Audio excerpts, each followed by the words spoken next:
دنیا بھر میں جنگلی جانوروں اور ان کے اعضاء کی غیر قانونی تجارت کا سالانہ تخمینہ تقریباً $20 ارب ہے، اور اب یہ تجارت آن لائن بھی کی جانے لگی ہے۔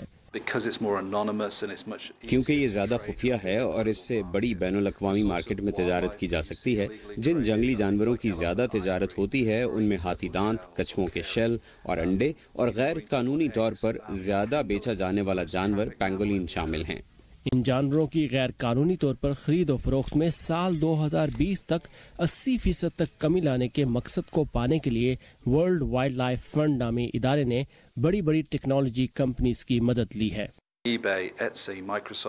جن میں ای بے، ایچ سی، مائکروسافٹ، گوگل، علی بابا اور ٹینسنٹ جیسی ایسی کمپنیز شامل ہیں جن کی پہنچ دنیا بھر میں ہے۔ ہم ایسی کئی پالیسیز بنا رہے ہیں جن کی مدد سے ممنوعہ اشیاء کے بارے میں آگاہی پھیلائی جائے۔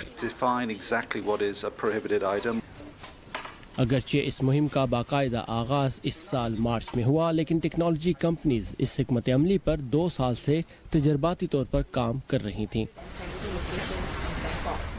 صرف سال 2017 میں ہم نے ای بے پر 45,000 ایسی فہرستوں کو بلاک کیا یا ہٹایا جو معدومی کا شکار جانوروں کے اعضاء کی تجارت پر ہماری پالیسیز کے خلاف تھیں۔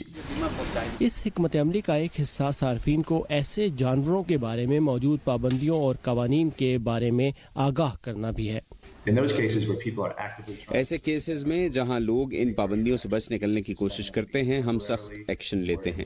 ہم ان کے اکاؤنٹ مکمل طور پر یا جزوی طور پر منسوخ کر دیتے ہیں، اور غیر قانونی سرگرمی کی صورت میں ہم قانون نافذ کرنے والے اداروں کی مدد بھی لیتے ہیں۔